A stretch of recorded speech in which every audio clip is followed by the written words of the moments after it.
today. And yeah, let's quickly share my screen.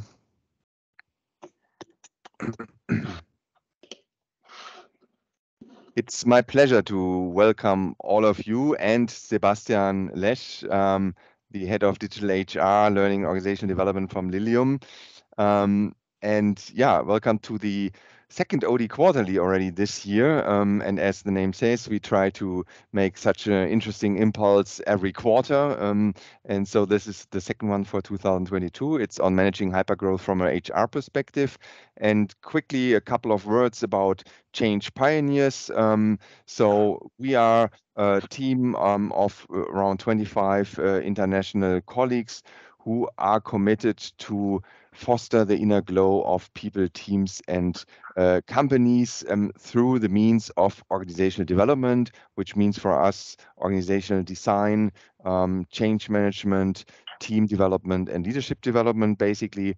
Here you see a little bit how we are structured. So we are structured in an ecosystem way to bring out the treating each other on eye level idea in an ecosystem. So we have on the left our partners, which are technology partners, scientific partners, but also content partners. We have in the middle the change consultants or the peer producers, as we call them. And here we have consultants in Americas, in UK, in Netherlands, in Switzerland, in Germany, for sure, in Shanghai, and so on. So quite international footprint. And on the right, you see a couple of our dear customers, which we have great projects with. So we are working with some customers on a bottom-up future vision strategy. So how can we engage more than 3,500 employees in kind of a Vision 2040 process? We have other customers where we develop a social learning training program for leaders within the company, and also we have, for example, customers where we talk about hybrid working culture 2.0. With that said, almost enough to Change Pioneers. What I brought, just to introduce maybe a little bit the topic, a little bit, I brought our org maturity model with me. What you see here in the middle, the two curves are the typical innovation dilemma curve, and on the bottom you see a little bit the phases coming from an investor's view, but also maybe from a business model view. And we think that each company, or also the customers we have, and we see that you start out with a one product or one service idea in the seed phase, and then you kind of develop that. You try to get the proof of concept, proof of market. You try to nurture it, and then you are in the startup phase, maybe expansion space. But latest there somehow there is either the swap of customers to another product, to another technology, or you need to think about, who is my business model still caring for example, for an international business model. And so you kind of need to reinvent yourself, and that is the arrow here in the middle. And the question for us as organizational developers is, and that is more the 4 points, the 4 elements on the left, over these phases, whether they are true for your company or whether they are slightly different, doesn't matter. But what do you do on how do we hold each other accountable in the organization? How do we coordinate each other? What culture is needed, and what culture maybe is good in an expansion phase, and what culture is no longer needed when you go to business model 2.0? What process and structure does such an organization need, and how do they change over time? And what skill and capabilities do you need? And what we see are here different trends. So from the coordination, it starts out in the seed or startup phase with informal communication, then it gets more standardized. Then more hierarchy comes into place, and later then it's sometimes chaos, or the power of the powerless, as we call it. The culture starts mostly out purpose driven, then it goes to achievement culture, then a collaboration culture, and the danger is that it becomes more and more compliant culture. The bigger you get, the more you scale. Process and structure similar, from informal processes and structures to documented repeatable needs. Then you kind of try to integrate it and often it ends up that you get overburdened with it and that you slow down as a company. And skills and capabilities, similar. You start out as mastering your niche. For example, LILIUM mastering certain ingenuity things, or we just had the other startup here mastering the packaging things. Then you need to build up the entrepreneurial knowledge, and you need to get investors and so on board. You need to hone your marketing and sales skills, and then you build up more and more skills, and then at the end it sometimes ends up as diffusing expertise. You have a lot of variety of fields of expertise you need to cover. You have some people have expertise or doing something which doesn't really benefit to your business. So very interesting. And just a starter, maybe Sebastian, you can somehow relate to some of these elements now in your next roundabout 45 minutes talk. And after that, we have time for question and answers. But if you have a question, you also can put it in the chat, and I will monitor the chat for you, Sebastian. And with that, it's my pleasure to introduce Sebastian again. Welcome here to this call. Yeah, pleasure to hear what you can tell us about your journey at LILIUM. We had the luck to accompany you there for the last 12 months with some leadership development and other aspects. But yeah, happy to hear your story here today. Thank you for coming. Yeah, sure. Thanks a lot for the invitation, and happy to be here. My name is Sebastian, and I will just introduce myself, not using any kind of slides, as you might look up anyway on any kind of the marketplaces like LinkedIn or Xing or whatsoever. So my background is I'm a psychologist on the one hand, and I have now roughly 20 years experience within the HR or people function environment in different kind of setups, consulting companies at the very beginning, then switching to a very big company, Siemens, but luckily working in the Siemens health insurance section or sector. Then moving from insurance to retail, working for Grand Vision, the more or less biggest optical retail company. And in Germany, it's quite well known under Apollo. In other companies, it's known maybe under Vision Express.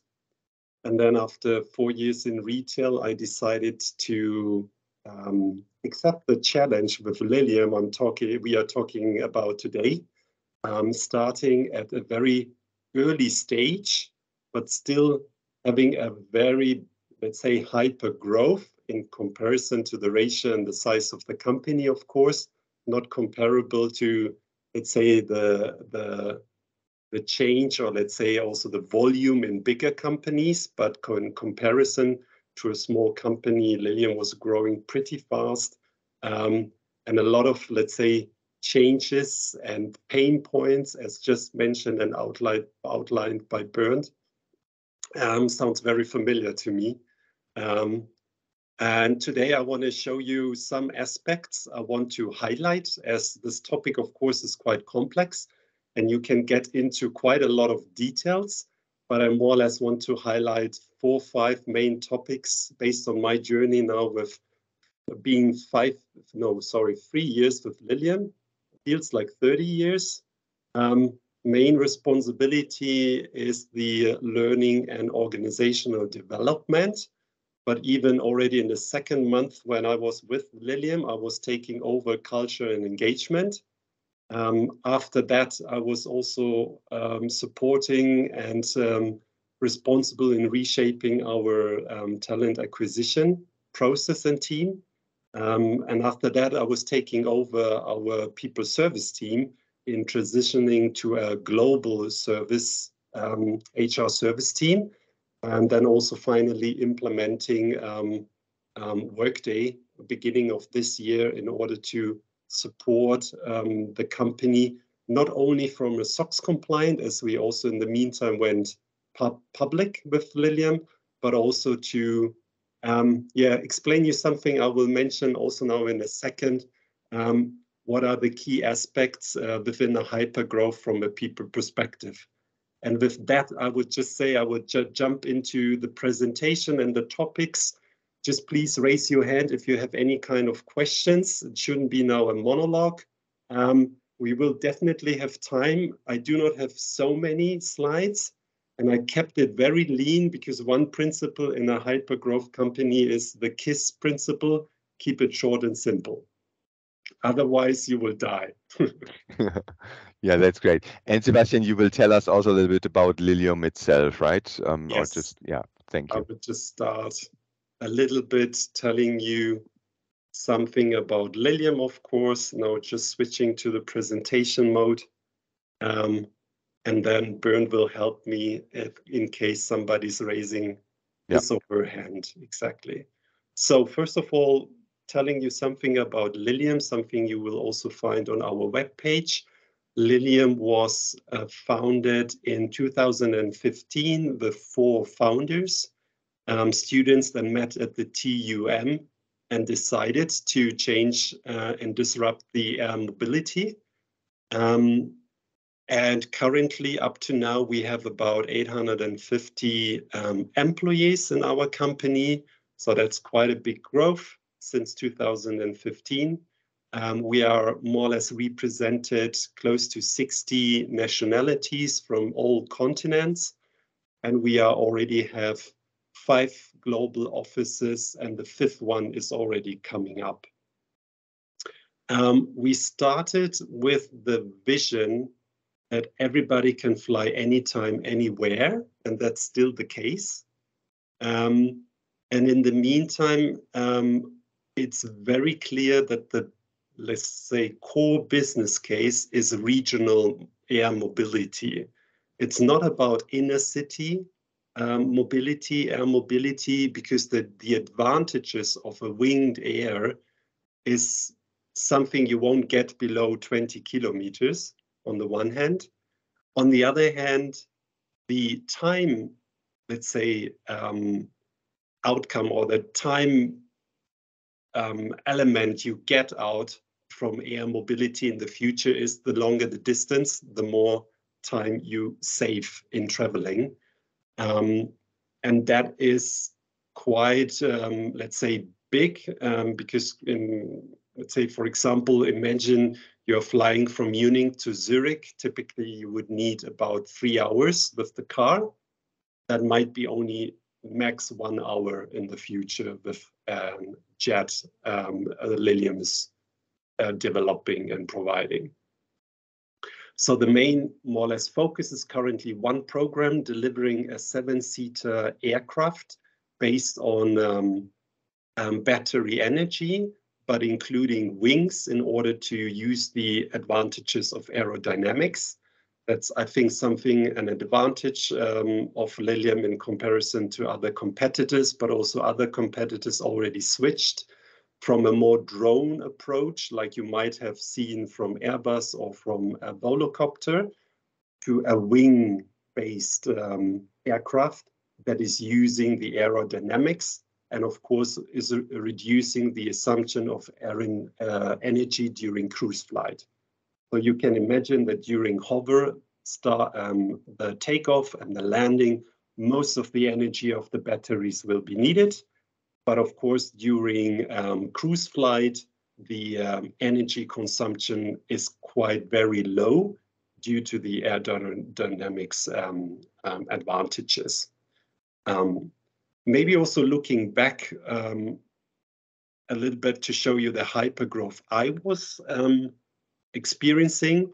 When I started at LILIUM, that was 2019, we were about 200 people with more than 30 nationalities and only 1 global office.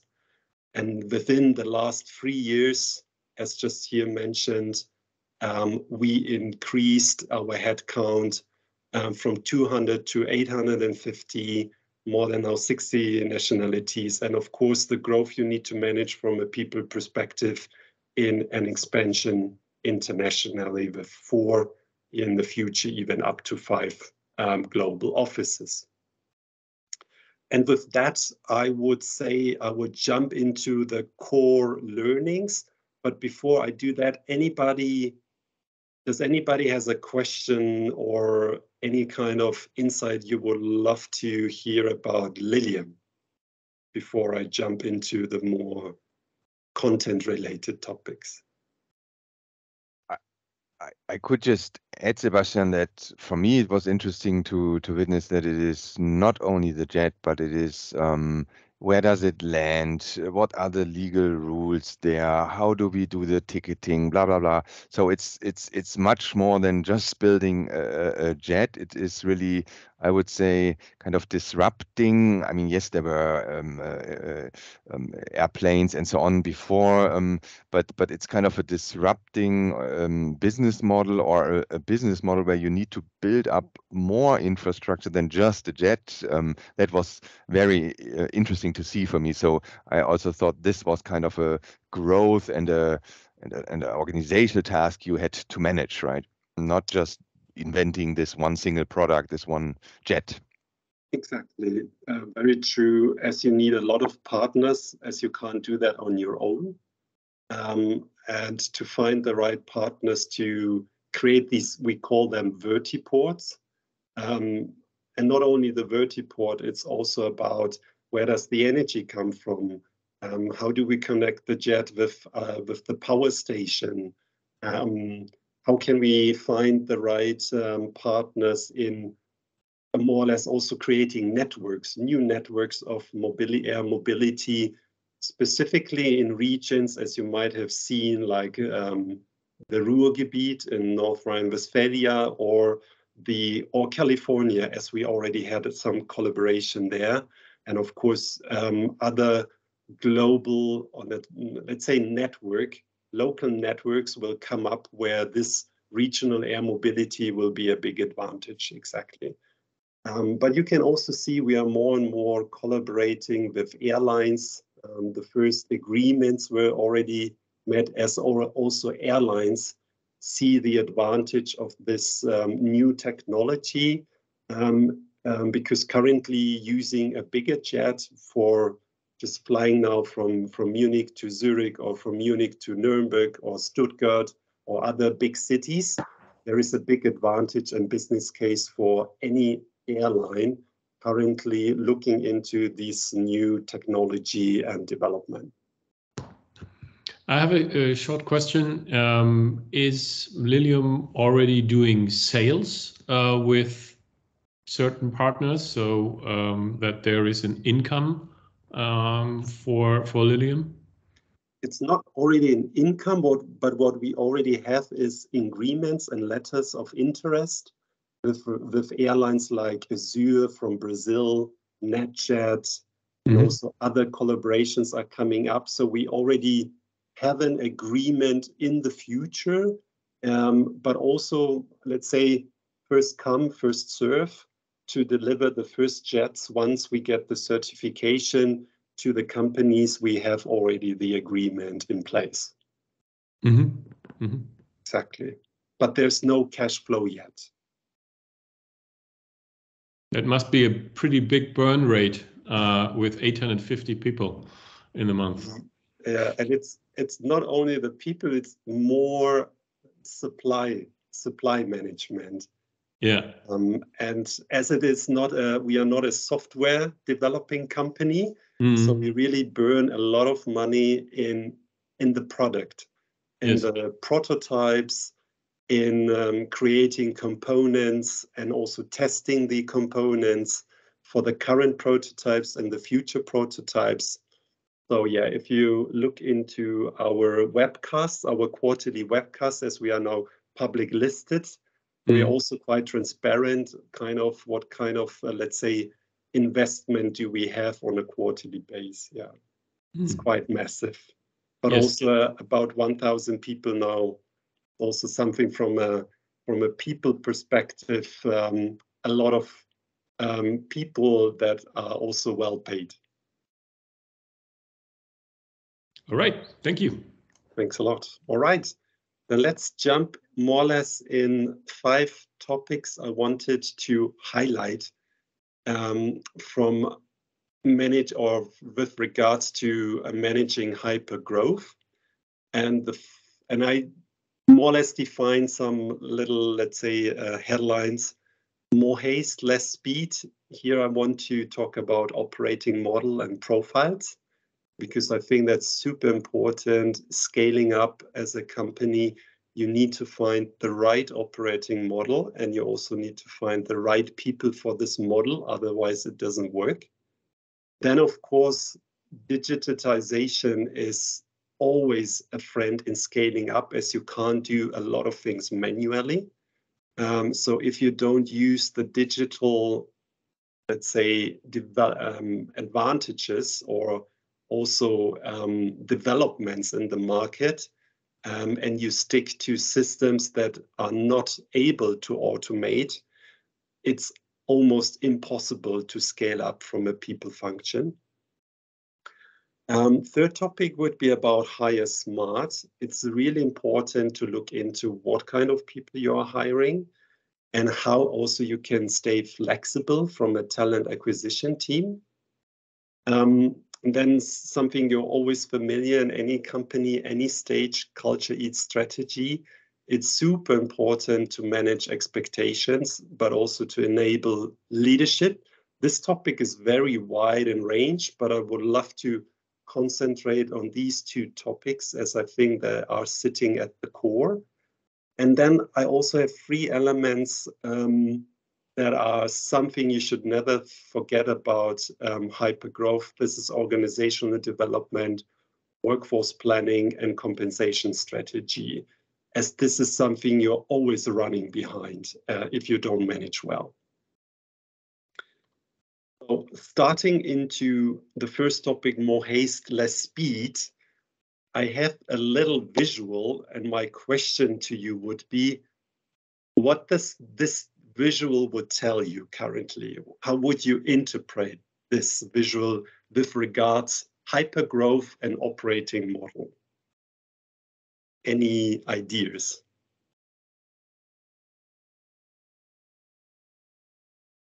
My first thought was saying beautiful art, but this is not what you want to hear, right? Exactly. Any ideas? So think about a small company starting and more or less scaling up.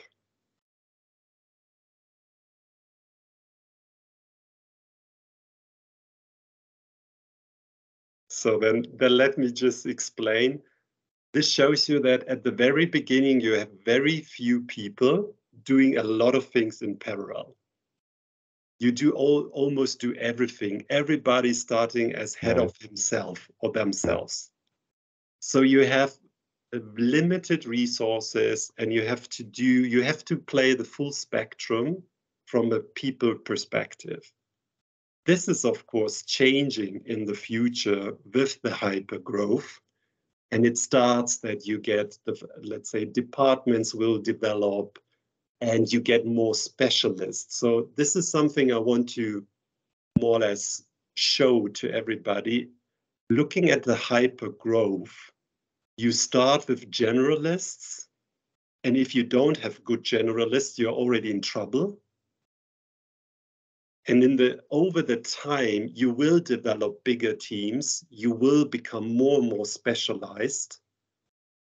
But that doesn't mean that this kind of teams can collaborate depending on the structure of the organization. It can be a very functional company. It can be a metrics structure. It can be a product development organization. So you have to keep in mind that you start with very limited resources. You will grow. You will develop teams and sub-teams. And you will become more and more, and you need to hire more and more specialists in the future. But if you don't have the generalists at the very beginning, you will already fail, or you will just drop a lot of balls. But also in the future, you need to be aware of, on the journey, you need to develop the people into a specific direction, because you can't have then 10, 12, 20, or I don't know how many people in the people function, all being generalists. This doesn't work because it becomes more and more mature. You need more and more special knowledge and know-how. And that, of course, is something you need to keep in mind. Therefore, my experience also talking to other scale-up companies is the way you manage this, the percentage of total headcount, looking at a company with the investment in the people function can vary a lot between 3% and 10%. And this is something the CEO might love or not like, because having 10% of your population or your employees sitting in people function can be a lot. And for some CEOs, maybe too much or too many, of course. But it really depends on how you scale your operating model and how you hire the right people, because you might end up, we need this specialist, we need this person, we need global mobility specialists, we need a compensation specialist, we need an onboarding specialist, because how can I manage, as I did it in the last 3 years, how can I manage onboarding 30 to 30 people per month if there is a peak? I need an onboarding specialist. But if you just collect and count these people, then you might end up with more and more people in your people function, and your CEO or the CFO will look at you and you will need to explain the person why 10% of the whole population is the people function. So it's super important, and you need to think about your operating model. And it can still be more value chain based, or it can be already at the very beginning based on business partnering. It can already include shared service centers, but you need to think about, is it more a global shared service center, or do we follow a local approach? As we all know, HR is always local because the local requirements and compliance topics are very different. And it's not also easy to only operate in the EU, as an example. So you need to think about what is your preferred operating model. And with that, you also have to think about what kind of profiles do I need. If you are leading or heading into a business partnering model, you need to get good business partners.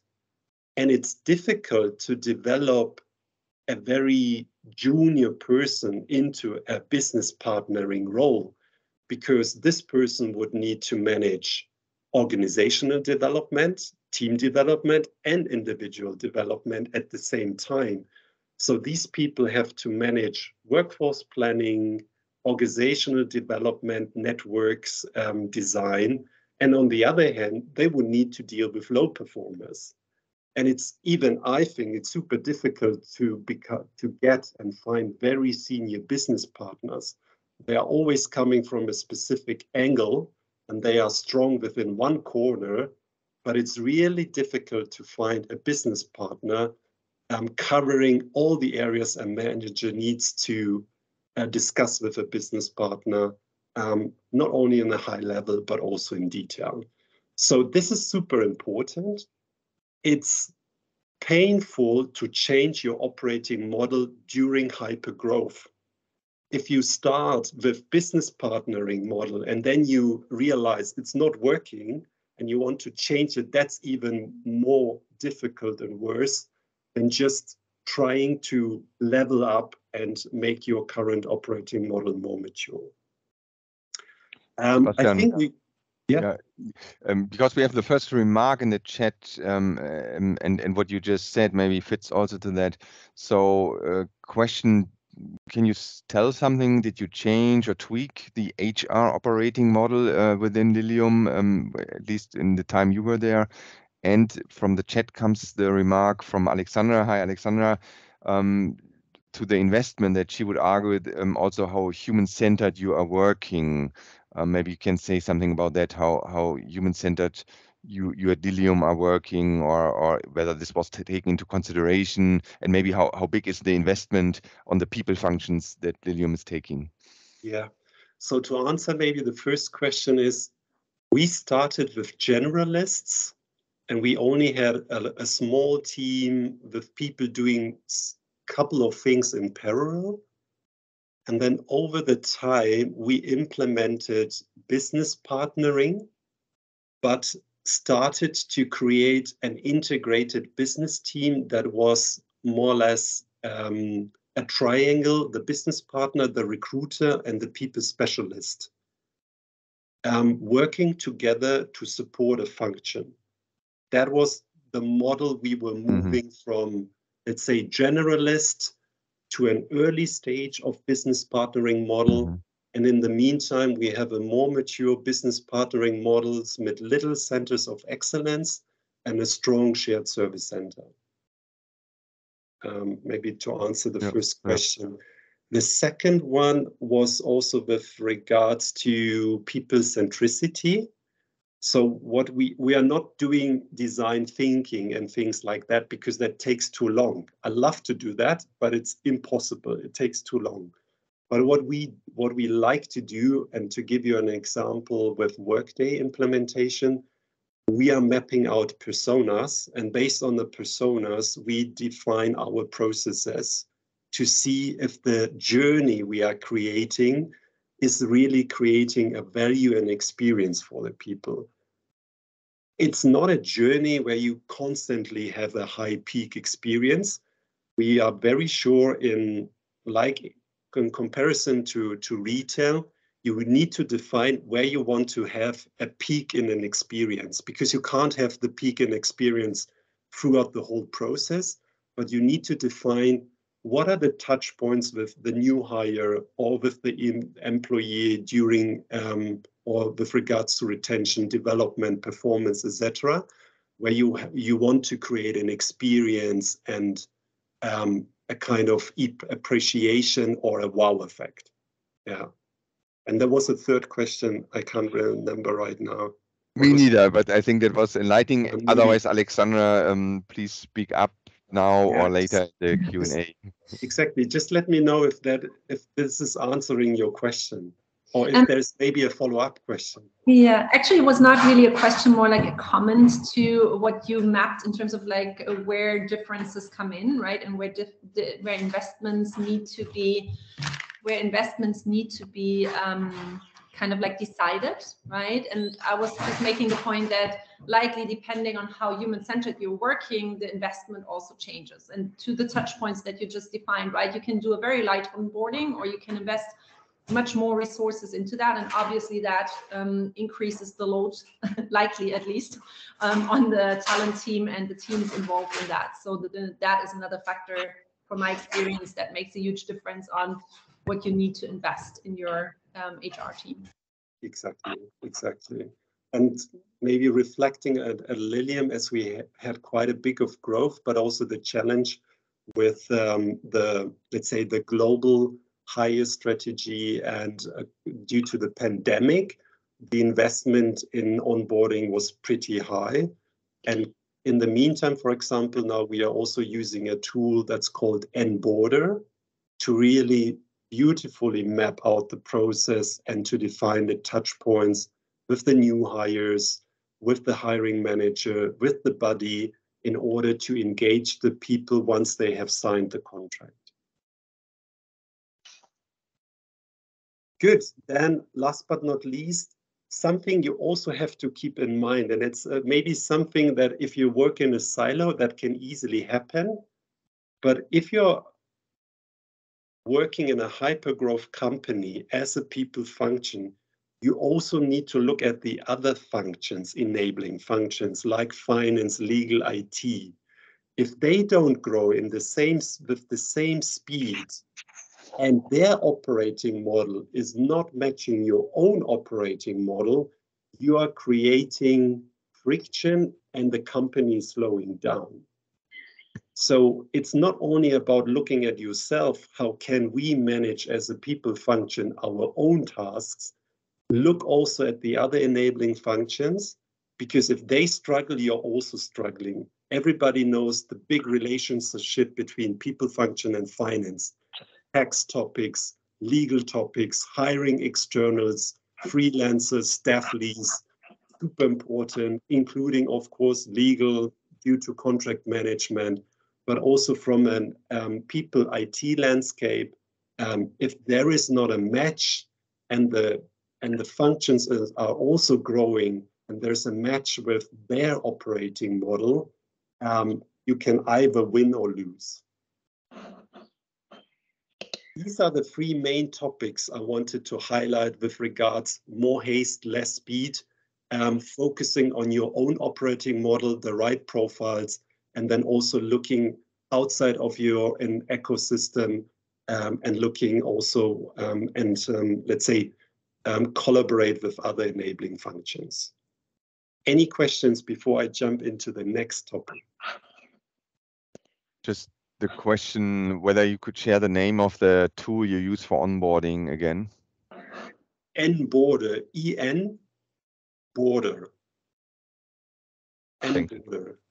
It's super nice because you can, there are already predefined onboarding processes, best practice, also not only onboarding, but also offboarding.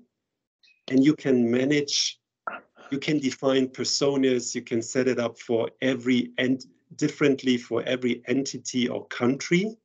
You have super nice dashboards and the interface is good. And I will come to that later. Yeah, but N-Border, I would say it's one of the best tools on the market. Right. Virgin Thanks. Atlantic, for example, is using it, also well known for customer experience. All right, next topic. Digitalization is your friend. So I know people function is typically not the most advantaged functions within a company, but I see a big change. And whatever I do, and I did at LILIUM, was always digital first. And my recommendation would be first start to map out your people value chain. You see one picture, it's very rudimentary, but you have to map out your people value chain in helping you to define the right people IT strategy and landscape. Because what I see and what I saw at LILIUM and also at other IT startups is they start with a little core module. Could be Personio, could be another little tool. And then they start, oh, for onboarding, we need something better. For our intranet, we need another tool. We need now another tool for surveys. And now we need another tool. And then you start up to create a lot of, you buy a lot of SAS tools. IT and finance will knock on your door because you're just like buying. Finance is not happy because you're spending more and more license costs. IT is getting frustrated because they are telling you every time the API is not properly, we can't create an interface. It costs us money. It costs us maintenance. So it's super important at the very beginning, you define what is your landscape, your value chain. And I would more recommend to, as you can see in the last line, better choose best in breed from the very beginning. Think about tools where you can add more modules because you will make IT happy, but still be flexible in adding satellites with very good APIs of predefined connectors to easily connect and disconnect them. And that coming back to the example with Workday and N-Border, there is a good interface, we can easily connect, but I think you can also hear it out in the market. The collaboration, these companies are now more or less building up. Culture Amp, a very good survey provider, is now providing connectors for Personio or for Workday. So this is very crucial because you can save a lot of money and you can make IT and finance your friends and not more or less your biggest enemy. Something also to mention is don't buy tools that are just managing data. You need to look into tools that are managing workflows, because most of the, and I mean, from my HR background, if you look into sub-processes, we are mainly talking about 80 processes within the people function. Based on the people value chain you are creating as like the end-to-end process and then the sub-processes, you have so many sub-processes you have to manage and you have to define in the workflow that if the system is not providing you the workflow, you have to do a lot of things manually, and you have to create a lot of reports and exports and then combining the data to manage. Just to give you a little example, if you do a salary review, that might be easy with 50 people, or it might be easy with 10, 15, 20, 50 people. But if you do an annual salary review already with 200 people, or now with 1,000 people, you can't do that manually. I mean, you can do that, but I would not recommend. So to summarize is, you need to be digital first in the people function, but look into not only managing data, but also workflows. That is also, by the way, increasing customer experience or employee experience. And start with a good core HR system. That doesn't have to be Workday, of course, because Workday might be expensive. But there are other systems outside, like Sage, sorry, not Stages, Sage, not that bad. Something you can afford, having very good modules you can easily connect, very good also to manage payroll as an example at scale, and then connect with the right satellites. But please be aware, whatever you look into, make sure you include IT, because if the system does not have a proper API, you are lost. Questions to that topic, automation and end-to-end thinking?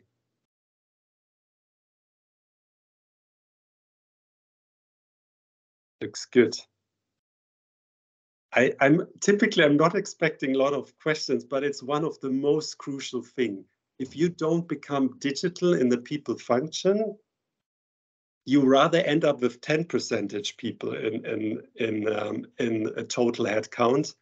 If you are more digitalized, going back to this slide, you can still reach up to or just use 3 or 5% of the people function, but that only comes with digitalization. If you don't use digitalization, you rather end up with 8–10%. Or you have to drop some balls and you can't deliver to the company. That's the disadvantage.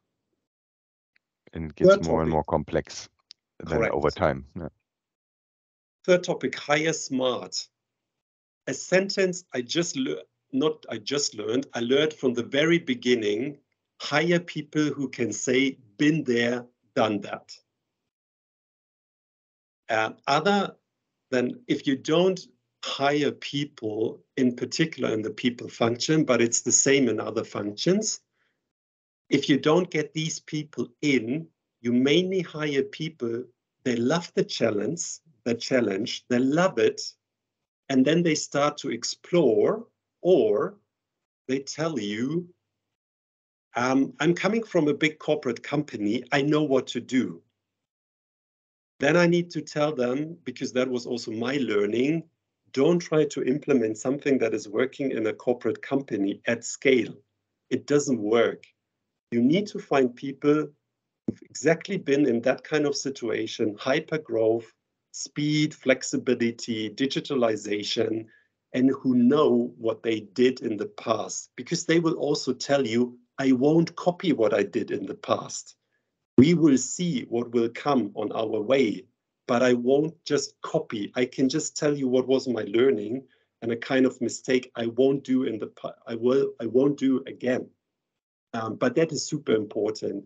Getting big guys in who worked for a bigger company, but not having the knowledge how to scale up, is a problem. Second topic is within a hypergrowth company, and if you need to scale up, it doesn't mean that your talent acquisition team needs to explode. And we had that experience at LILIUM. And even though the talent acquisition team is still big, the talent acquisition team does not have to grow at the same speed as the whole company is growing, or more or less the amount of open seats you have. Take RPOs in consideration, so recruiting process outsourcing companies. In the meantime, they really became much more mature, more speed, more quality, and they can reduce your fixed talent acquisition costs by 20 to 30%. Also because what's happening if you slow down in your growth? Then you have a big talent acquisition team not knowing how to deal with them. And it's not that easy to get rid of them, and it's also not nice, of course.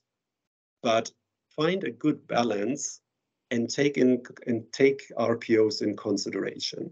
And of course, as the market is dynamic in finding the right candidates, again, digitalization, but use multiple data sources and not just only rely on what you can get out of LinkedIn, even if you would use LinkedIn Recruiter or LinkedIn Insights, it is mighty, but it's not the only thing you need. And in the meantime, you will also see that you won't get the talents you want if you only look and work with these big marketplaces.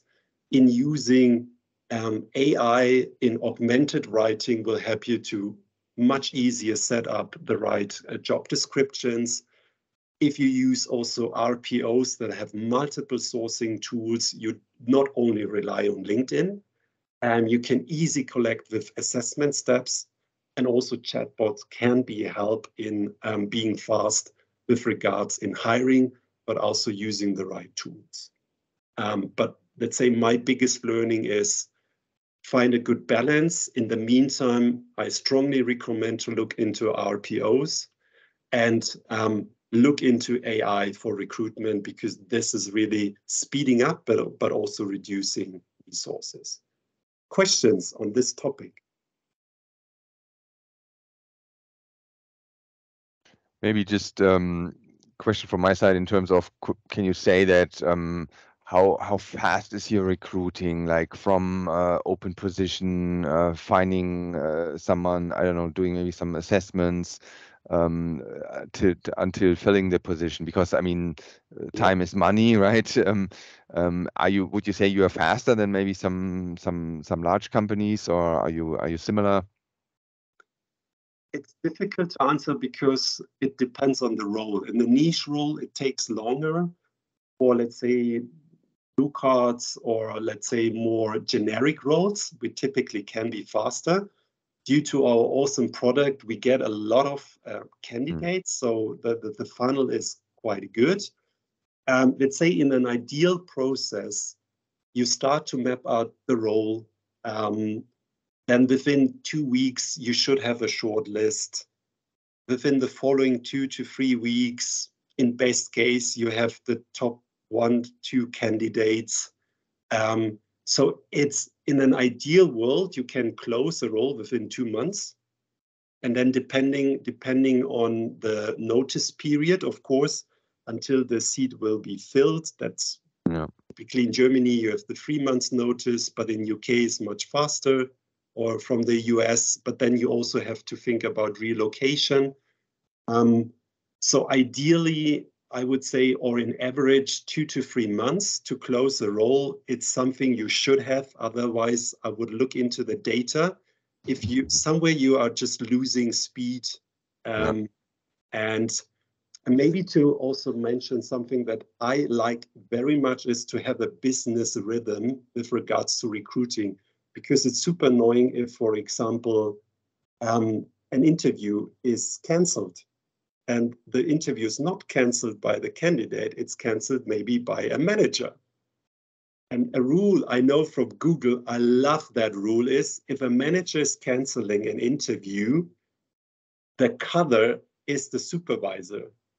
If you have this role in the company placed, 99% of all the managers are not canceling their interviews. And you have the speed you want. That's exactly. good. Yeah. So Yeah, you have to define a business rhythm and very good rules so that you keep speed within the recruiting process. thanks. Right. Then culture eats strategy. I like the 3 Bs. And it's not the 3 Bs, maybe some of you know, like Beethoven, Brahms, etc. It's believe, become, belong. It was mentioned by David Gulick, who is more or less the designer of HR business partnering. But I attended one of his, let's say, sessions, and he created this 3 Bs a lot, believe, become, belong. And it's something that is really defining 3 core elements in also a hypergrowth company, not only, I would say, in any kind of stage of a company. And what I would love to share is to focus on with regards to the 3 Bs is with regards to the belief. I think it's super important to campaign your brand and company values with storytelling, testimonials, and success stories. You need to invest in that. Your own people need to believe in the brand. And it's super important to use these testimonials, the right success stories.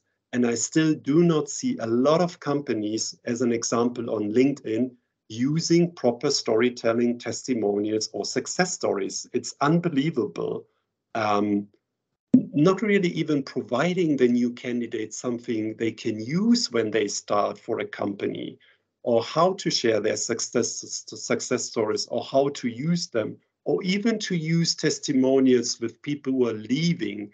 They are not bad leavers, they are good leavers. So it's still surprising me. And I know also from LILIUM perspective, we could do much more better. But investing in the storytelling, testimonial, success story is something you should not drop or just ignore. Becoming. In a hypergrowth company, I think it's impossible to manage career paths. We are changing our organization every quarter.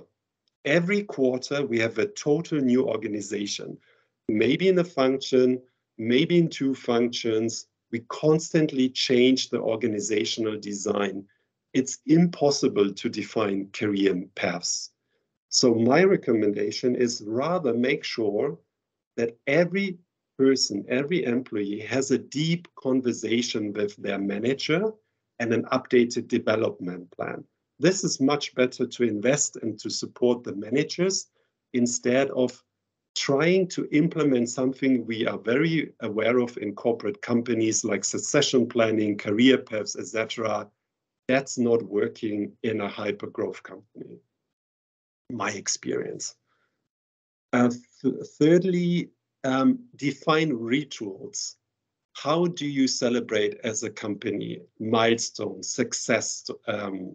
That can be the milestones in the program, your 1 million customer, or program milestone like we at LILIUM, we have our gates within the aircraft program. As you maybe also have heard, now we are now heading in closing our design review that is more or less defining the design of the jet that will enter the market within the next 2 years.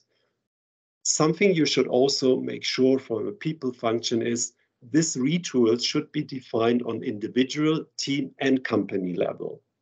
It's not only about the big events and the summer party or the milestone party. Make sure that on each organizational level, these rituals are in place. That might be different for subcultures, like in our case, we have manufacturing, we have engineering, we have commercial. They all define their flavor, but it's super important to have this in place for all levels. Questions here before I move on more or less to the last 2 topics? Yeah. So, no, that's more or less. Oh, yeah.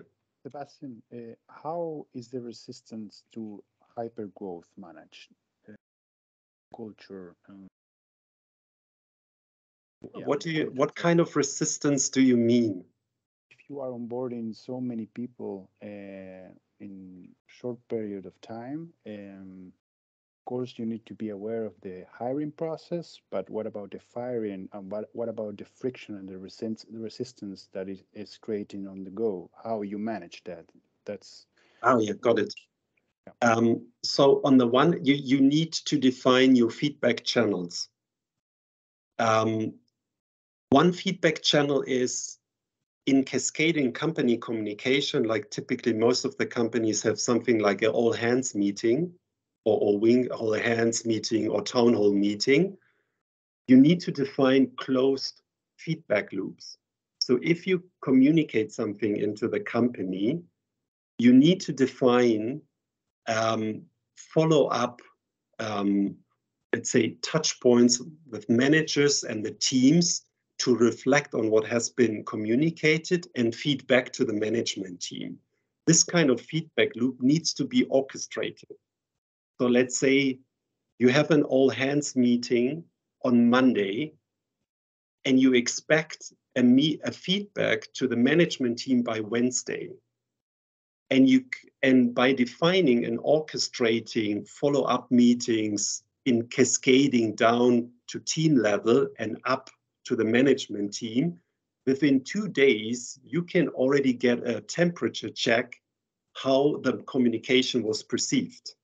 And then you can act on it, because either you get the feedback it was well received, maybe it was well received within specific functions. In some function it was not well received.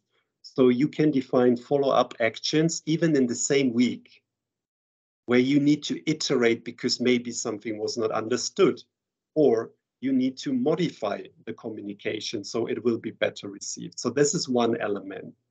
Another element, of course, is temperature checks on a quarterly, or I would say up to 3 or 2 times a year, to make check-ins with a survey. And here you have 2 options. Either you have little check-ins that are dedicated to a specific theme or topic. Could be our communication, our information management, could be our leadership quality, could be do I find in the company where I'm looking for. So if you just reduce the topic and define only 3-5 questions, you can easily act on them, and within 1 month you can run a campaign like you said we did. Because the advantage in running a big survey with 60 questions, the analytics takes you longer, 1 month. Then you do a communication, even though you maybe define 3, 4, 5 focal points, you always get lost. And then the feedback within the company might be, yeah, I now gave the 3rd time feedback and nothing is happening. So I'm a big fan of reducing the scope of surveys, running little surveys to act on them within a month, so that people see you said we did. However, you can still do a bigger temperature or engagement check-in maybe once a year to also have some, let's say, comparison, overall engagement comparison over the years. Fantastic, thank you. And then last topic is, I also recommend, because the advantage of scales up in younger companies, of course, you don't have something like a work council, but defining a sounding board is super helpful. Find the shapers of the company and give them a community to meet and to give them a voice. Sometimes I already heard, we don't do that at LILIUM, they give people a seat in the management team. So the employees are represented. And that kind of sounding board is something I much recommend. From an engagement, easily to get a sense for the friction, for the positive, the negative things, but also to act on it. All right. All right, then I just at the end of my presentation, I have 3 hot potatoes for you. And the 3 hot potatoes are organizational development, workforce planning, and the compensation strategy. Organizational development is super important. And as I just mentioned for LILIUM, we are constantly trying to modify and adapt the design of the organization in order to support everybody and the program to progress. And that kind of iteration, organizational development, is super important. I think it's very important also to have a dedicated person to manage organizational development if business partnering is not capable of it. At the very beginning, at the early stage of a young company, you can also use externals for it because it's difficult. As I said, you can't already start, let's say you're having a company with 50, 100, 150 people. It's difficult to already have the specialist in compensation, to have the specialist organizational development, and to have the specialist for workforce planning. If none of you generalists are good enough in doing that, get help from outside. Because organizational development, and Bernd showed the curves at the very beginning of this session, you have this transition phase. And with every transition phase moving from one curve to the next one, you need to modify your organizational development, your organizational structure. It depends also it depends on the nature of your company. In software development, it might be a product development organization. In other companies, it might be more a functional design, moving into a more metrics organization, or you might already start with a more agile approach. So there are different kind of angles, but you need a dedicated specialist, and that might be somebody from outside, iterating constantly the organizational development, because the outcome in a negative way is working in silos. In the engagement surveys or the surveys or the friction you just mentioned, the bigger you become as a company, the risk in working in silos becomes more and more. And avoiding silos is investing into an organizational development. Workforce planning is something you need to define. What are my positions? What kind of positions do I need? What is the growth within my function? And as you can see here in one of the Gartner surveys, still the minority of HR leaders are not investing into workforce planning and talent management. And this is a mistake, because the outcome will be that your employees will be frustrated, because on the one hand, they will say, we hire the wrong people, or they will say, where can I grow? Because there are no possibility for me to grow within the company. The company is growing, but I'm not growing. Why this is the case? And to complement the triangle, if you don't start with a basic leveling structure, and with leveling structure, I mean defining the levels and grades you have within the company. And it should be basic and it should be flexible, that this leveling structure can fit its purpose for a company size between 0 and 250 or 250 and 500. But you need to start from the early or from the very beginning with a leveling structure, not a leveling structure like Willis Towers Watson, where you have already 16 levels, sub-levels. This is just too big. You should start with either 5 or 7 levels in order to map out your roles and your job families, because that will also help you in mapping out the right roles the right role titles, and also then the kind of content people need in their development plans. You won't still be possible to define a career path plan. That's still difficult. But if you don't have, let's say, a robust, very basic leveling structure, using also constantly market data and your pay ranges, you will struggle, because more and more people will see, I can earn more money in another company, or I can have already a different role in another company because they already have this leveling structure and define the different kind of levels.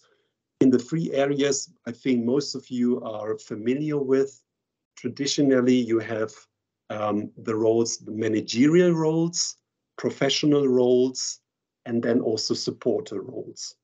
And based on that, you can easily map out the grades based on the free columns, supporting roles, expert roles, or professional roles, and managerial roles. So with that, you also have a kind of baseline for, let's say, little career pathing for expert career, manager career, or project career, project management career. Yeah, and that's it, I would say. This is more or less the overview, maybe going back to this overview. These are the 5 main topics and areas I wanted to highlight. Great. Thank you so much, Sebastian. And from my point, just a question to the last point. When would you say, at what size should a company start with a compensation strategy? I would say from the beginning. I would say latest with 100 and 150. Yeah, okay. You can do a lot of things until the first 100 and 150 without any kind of these 3 elements. But with 150 people, you have to start with that.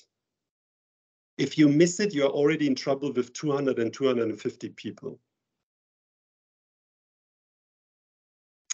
Thanks. Because sometimes little startups are already starting with CPO role, CFO role. They have vice presidents, they have senior vice presidents.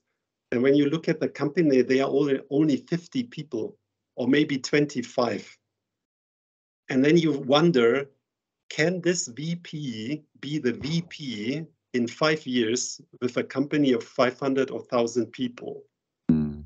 And then either this guy is going to be very disappointed, or it's like the talent. But it's, don't make the mistake to start already with big roles and not thinking about the leveling model, because otherwise, yeah, people will be frustrated. Yeah. Better to start on a lower level and then show the people where they can grow. Mm.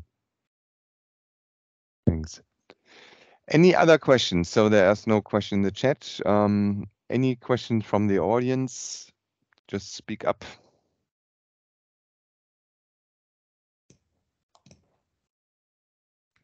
Hi, me again. So what, in your experience, when you came to LILIUM, what was the biggest pain point for you or for the organization during the scale-up phase you witnessed? What was the biggest, challenge you had? The haste. The haste. Everything was coming too quickly. So imagine in the 3 years, starting with one entity. So it started with, we had first carve-outs. And I don't think a lot of companies are doing carve-outs quite often. And LILIUM was already doing it in year 3. So managing a carve-out, preparing a spec, in the meantime, managing COVID, expanding in 4 countries, setting up all the processes in different kind of countries, and still hiring every month 20, 15, 30 people. It was always feeling like we are behind. That's the reason why I started with the more hassle, the less speed. And if then you don't have the right knowledge, you need to get the knowledge. Then either you need it outside, but it's also difficult to find the right external partners, they have good advice, but then in the end, they don't really tell you what to do. Yeah, sure. And you spend a lot of money for these consultant companies telling you, you have to take this in consideration, you have to take that in consideration, never telling you that would be our recommendation. So if you don't, that's the reason why I mentioned the people know that, done that. If you don't have these people, and it's difficult to find them, but I'm quite convinced, as looking back, there are so many startups in the past having people with that knowledge. It's now easier than 5 years ago. Imagine companies like N26, they had the same growth pains. Yes. Yeah. And they have people, they have this knowledge. Or HelloFresh, like there are so many companies outside, they exactly know the pain points. So the combination of, if you do not have from the very beginning the generalists that also have at the same time deep knowledge, expertise knowledge, this is the core. And then the system, I would say. We were struggling with our HR core system, no workflows, checklist, difficult. Like imagine you start with the first entity in UK, and the system doesn't support you. If you set up somebody and it's not supporting you with the currency, you're lost. Or moving somebody from one entity to the other entity, moving this person, and the system doesn't realize, yeah, it's another entity, it's another location, it's another currency, we have problems. So the combination of the profiles and the system you're using is slowing you down a lot. So you mentioned, some kind of in your digitization slide, you mentioned different kinds of tools that have, of course, worked together with APIs. Is there a tool from your perspective, or is there any one single tool that could encompass all the digital tasks you have to make? So, I mean, of course, besides the three big providers, Oracle, SAP, and Workday, they can cover everything. Yeah. But of course, they are more expensive, I would say. From a configuration management, Workday is great because it's not hard coded. In SAP, if you want to have a change, most of the change is hard coded. It's a nightmare. They are getting better. But in Workday, I can easily, even myself, could configure myself a little change in the business process. It's done. Okay. I can just easy testing done. The Oracle is also quite good because they have already a lot of AI, etc. But besides these three big tools, I would say the one tool I already mentioned is Sage. Sage is quite good. Yes, yeah, I heard about that. And HR Bamboo is on a good way, I would say. Either it's Bamboo HR or HR Bamboo. I don't know. I always just mix it up. Personio, let's see in the next 2 years if they will get there. You might have seen they have now they had an acquisition with Black to start with automation. But currently, I would be in favor of either Sage or HR Bamboo. Okay. All right. So last question from my side is we currently have a lot of people, there's practically scattered all over the place in Germany. So we have a lot of home workers. So at the home working place. And so this is for us currently, not a challenge. It's actually working pretty good, but it could be a challenge in the future how to, all this communication to get them, really deep into the culture, keep them in our, kind of virtual house, that we have one common sense, stuff like that. Do you have or do you recommend a tool for that? Or do you have some solution for that? I mean, of course, you can always use tools like Slack.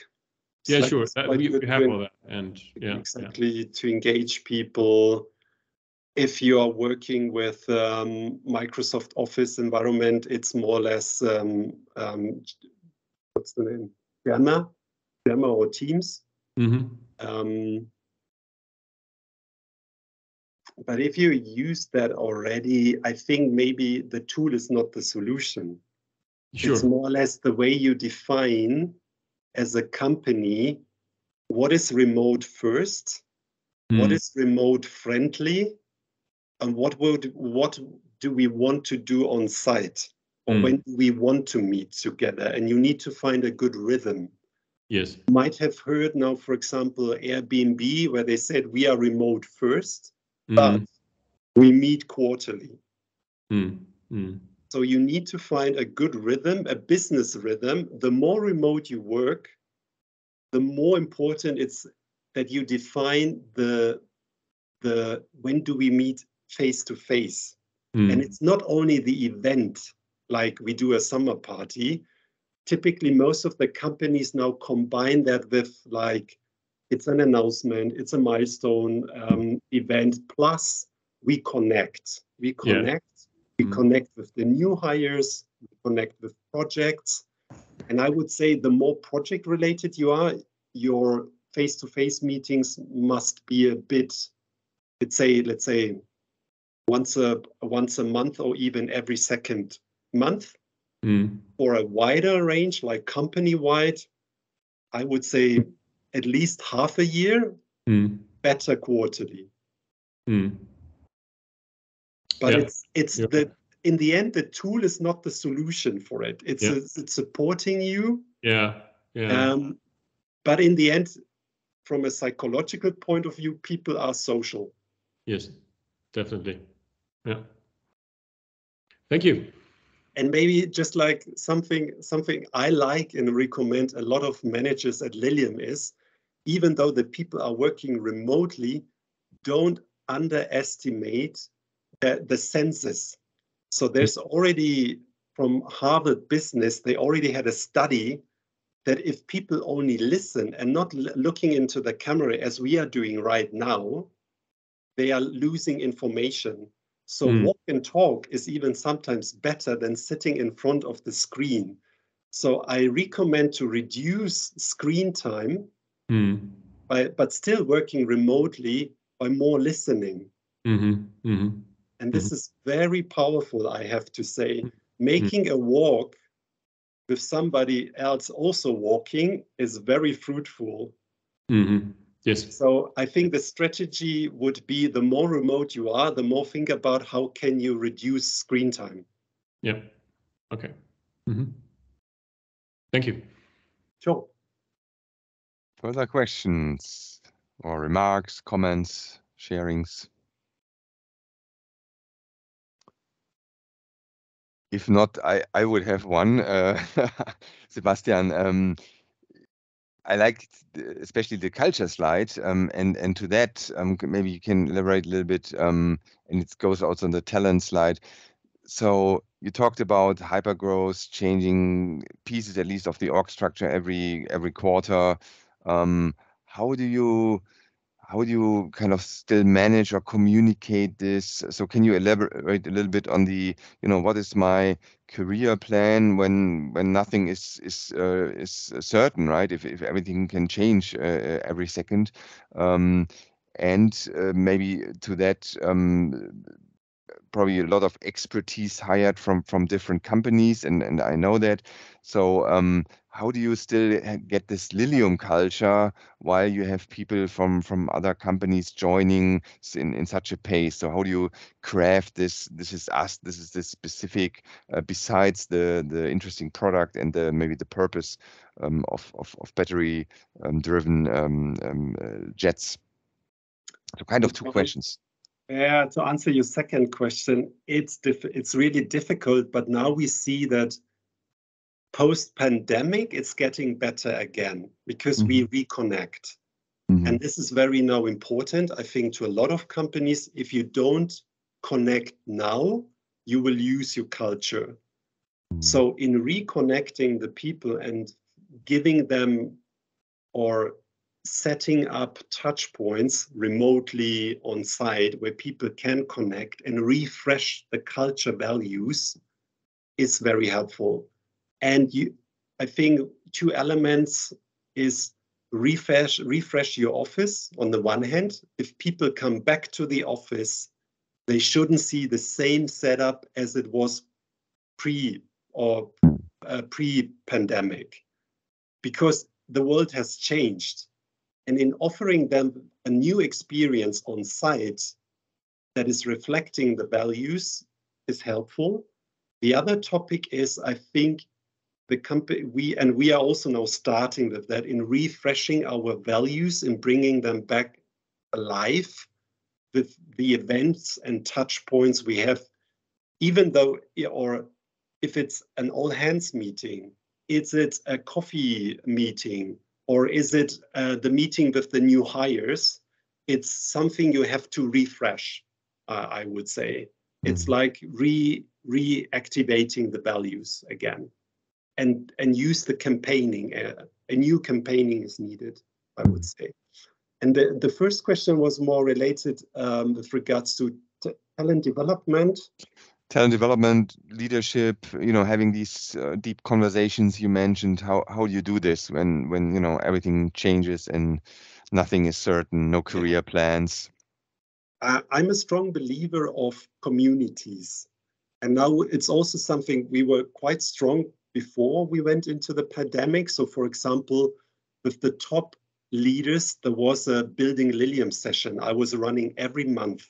So every month we met for 1.5 hours, and we had an exchange with, or let's say a triangle with information from the management team, feed topics managers were voting what kind of topics we want to discuss in this meeting, but also looking back what we defined last time or what we committed and agreed last time, and what is the outcome looking back. So we always had what I mentioned with a feedback loop always needs to be closed. So if you commit something with people, you should have a follow-up to see what happened, and either to say it's good, go on, great, or it's not working, we have to modify. And engage the people by defining the topics they want to talk about. And the same thing you do on individual level. And that's now culture. And it's quite difficult because we are on a mission, the program is pushing. If leaders don't have the time to sit together with their employees or team members, discussing their development plan, it's always something you put aside. So the new thing we need to be, and I think it's easier even to solve that with organizational development, because there's always enough work. It's more the structure and the team structure you have to think about in enabling managers. Because on the other hand, if you're a manager managing 15 or 12 people, it's difficult. If you manage 7 or 5 people, it's easier. Or the other way around, the more operational you are as a manager, the less time you have for your team members. So this is organizational development. It's not in the end, run faster. Yeah, absolutely. Well, thank you so much. And before I stop the recording, big thank you, Sebastian, for having this talk here, enlightening us, sharing really these practical experience. Yeah, let's give a clap and a hand here virtually, at least. Thank you so much. Sure. And happy maybe to see you back again here, and or stay tuned for the next OD Quarterly with the next topic of team development. It will be. So thank you again, and I will stop the recording for now. Thanks a lot.